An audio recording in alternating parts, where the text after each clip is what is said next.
കേരളത്തിൽ പ്രളയം എന്ന് പറയുന്നത് ദുരന്തങ്ങൾ ആവർത്തിക്കുകയാണ്. പ്രളയ ദുരന്തം 2018 ദുരന്തം, അതായത് പ്രളയ ദുരന്തത്തിൻ്റെ ഒരു വിക്റ്റിമാണ് ഞാൻ.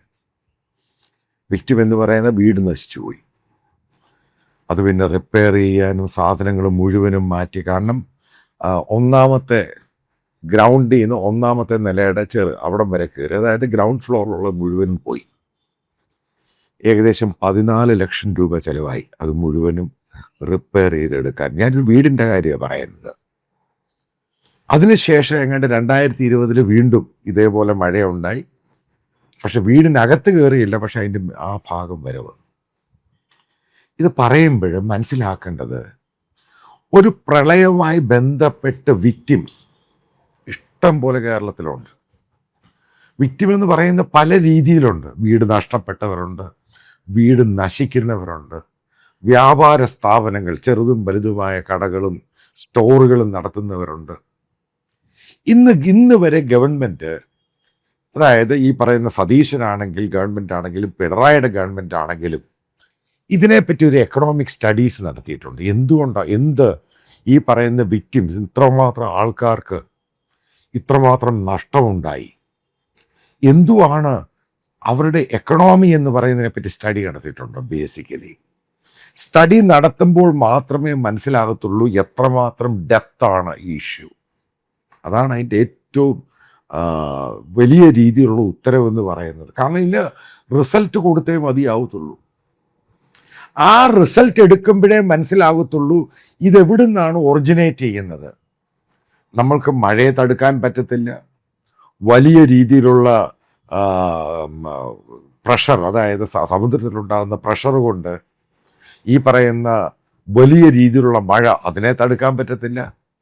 ലാൻഡ് സ്ലൈഡ് നമുക്ക് തടുക്കാൻ പറ്റത്തില്ല. ലാൻഡ് സ്ലിപ്പ് അത് തടുക്കാൻ പറ്റത്തില്ല. അപ്പോൾ അതൊന്നും നമുക്ക് തടുക്കാൻ പറ്റത്തില്ല. അതൊക്കെ നടന്നുകൊണ്ടിരിക്കും.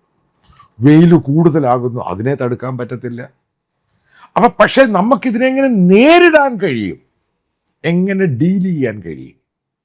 അവിടെയാണ് സതീശൻ ഗവൺമെൻറ് ഏകദേശം 2 മാസം കഴിഞ്ഞു, അവരും പരാജയപ്പെട്ടത് അവിടെയാണ്. ആ വാക്കാണ് ഞാൻ ഉപയോഗിക്കുന്നത്. അതിന് സതീശൻ കള്ളം പറഞ്ഞിട്ട് കാര്യമൊന്നുമില്ല. അതായത് അദ്ദേഹം ചോപ്പറിൽ പെട്ടെന്ന് വരുന്നു കൊച്ചിയിലേക്ക്. ചെന്നൈയിൽ നിന്നും ചില ഇൻവെസ്റ്റേഴ്സ് അവരുമായിട്ട് മീറ്റിംഗ് നേരത്തെ ഫിക്സ് ചെയ്തിരുന്നു. അവർക്കത് പ്രീപോൺ ചെയ്തിട്ട് അവർക്ക് പെട്ടെന്ന് ഡൽഹി, പച്ചക്കള്ളമായി ഇതൊക്കെ. ഈ പറയുന്ന ഇൻവെസ്റ്റേഴ്സ് വന്നു കൊച്ചിയിൽ.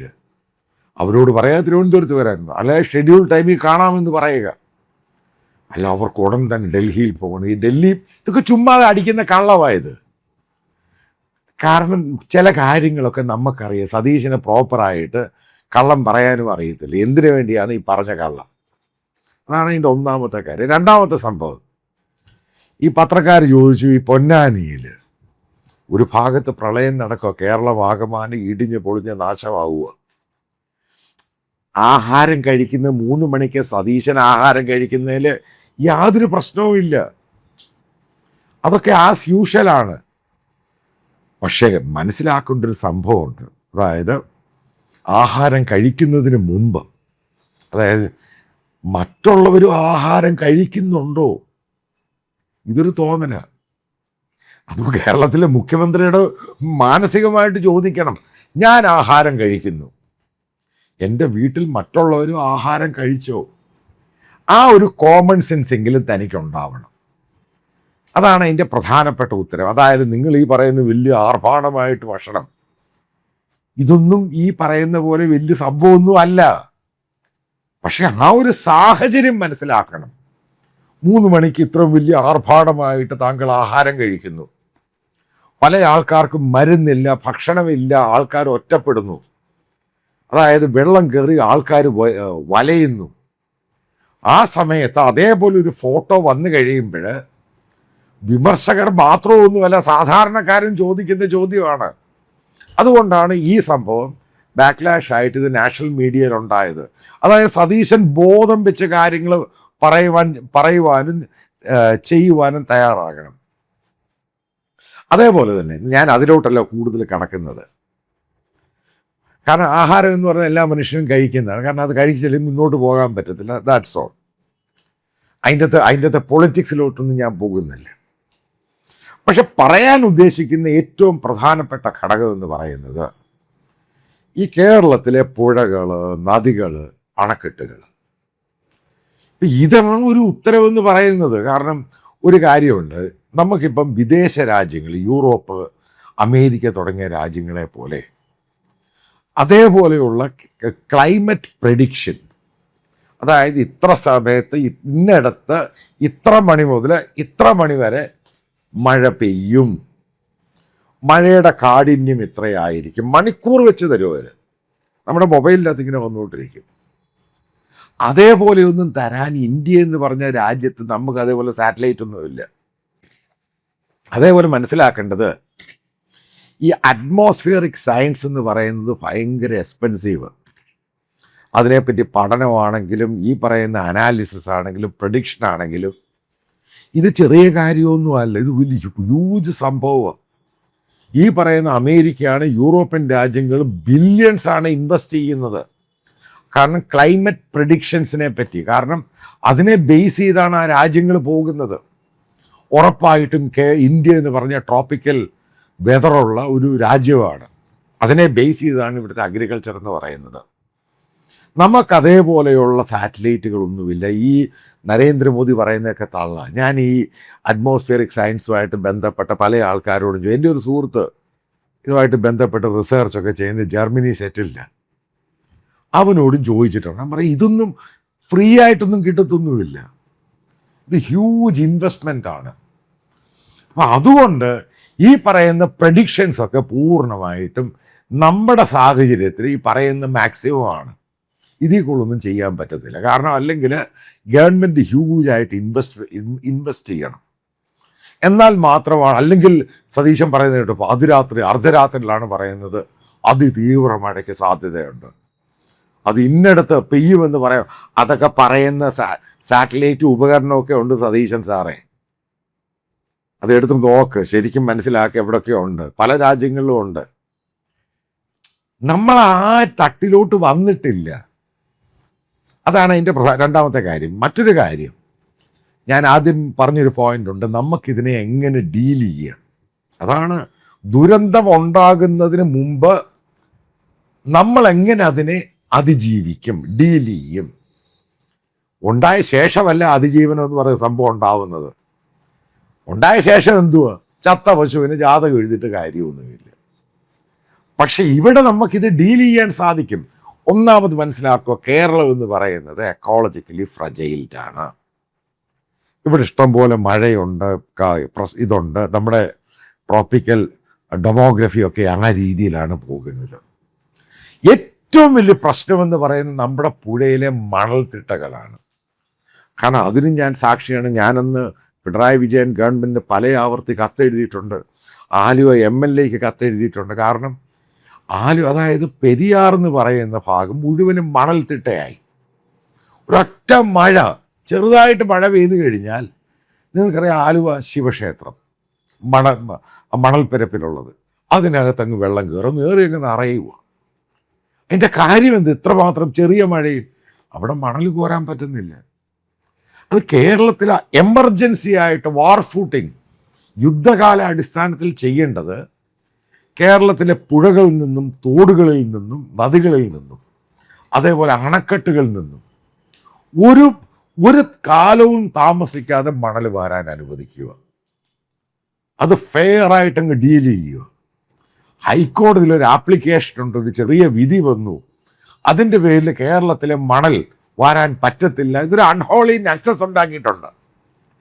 ഞാനിത് വെറുതെ പറയുന്നതല്ല, കാരണം ഇതുമായി ബന്ധപ്പെട്ട പാറ കോറിയുള്ള ഒരാൾ തന്നെയാണ് പറഞ്ഞത്. കാരണം ഇതിൻ്റെ ഡിമാൻഡ് വേണം, പാറപ്പൊടിയും പാറയുടെയും ഒക്കെ ഡിമാൻഡ് വേണം. കാരണം കേരളത്തിൽ കൺസ്ട്രക്ഷൻ വർക്കുണ്ട്, ഇതിൻ്റെ വലിയ ആവശ്യമുണ്ട്. അപ്പം ഈ സാധനം ഈ കേരളത്തിന് ദുരന്തമായിട്ട് മാറിയിരിക്കുന്ന ഈ മണൽ, അതായത് പുഴകളിലെ മണൽ അങ്ങോട്ട് വാരുവാണെങ്കിൽ ഈ പറയുന്ന പുഴയുടെ വോളിയം ഇതങ്ങ് വലുതാവും. ഇതേപോലെ പെട്ടെന്ന് കയറത്തില്ല.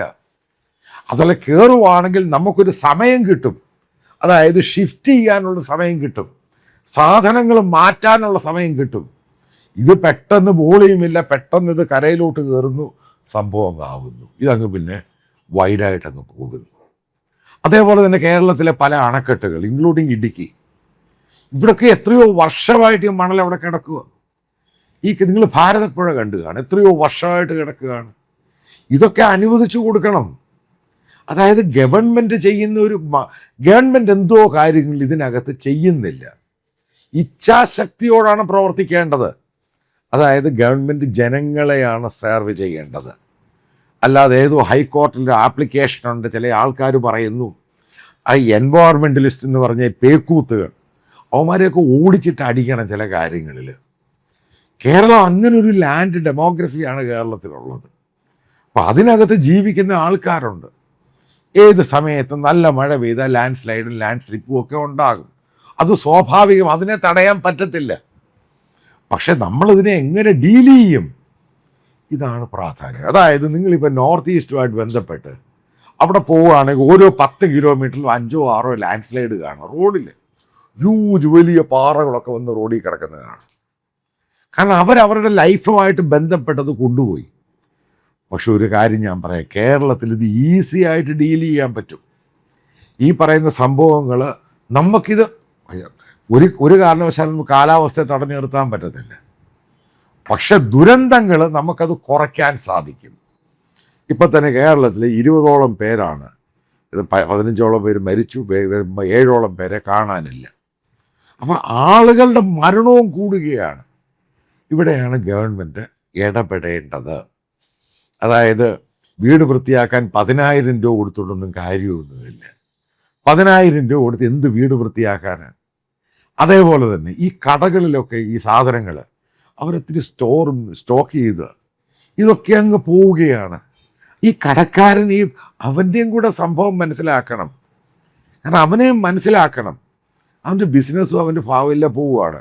ഞാനൊരു സ്റ്റഡി നടത്തി 2018 ശേഷം സ്റ്റഡി നടത്തി കഴിഞ്ഞപ്പോൾ പല കടകളിലും വെള്ളം കയറി. പിന്നീട് ഈ കടക്കാരധികം പേരും പിന്നീട് ഈ ബിസിനസ്സിലോട്ട് തിരിച്ചു വരാൻ പറ്റിയിട്ടില്ല. എന്നിട്ട് ഈ കട ആർക്കെങ്കിലും കൊടുക്കുകയാണ്. ആ രീതിയിലാണ് കാര്യങ്ങൾ പോകുന്നത്. വളരെ കുറച്ച് പേരെ പിന്നെ ഈ പറയുന്ന അവിടുന്ന് ഇവിടുന്നൊക്കെ ലോൺ എടുത്ത് സ്ഥലമൊക്കെ വിറ്റ് തിരിച്ചു വന്നിട്ടുള്ളൂ. ഒരു കാര്യം കൃത്യമായിട്ട് പറയും, ഇതേപോലെയുള്ള ദുരന്തങ്ങൾ നേരിടാൻ സ്റ്റേറ്റിനും കേരള സർക്കാരിനും കഴിഞ്ഞില്ല എങ്കിൽ കേരളത്തിൽ നിന്ന് അധികം ആൾക്കാർ പിന്നെ ജീവിക്കാൻ തയ്യാറാവുന്നില്ല. കാരണം നിരന്തരം ഉണ്ടായിക്കൊണ്ടിരിക്കുകയാണ്. കാരണം സ്റ്റേറ്റിന് ഇത് തടയാൻ പറ്റുന്നില്ല. അത് വലിയൊരു നെഗറ്റീവ് പോയിന്റ് തന്നെയാണ്. കാരണം ഈ ക്യാമ്പുകളുടെ കാര്യമൊന്നുമല്ല ഞാൻ ഈ പറയുന്നത്.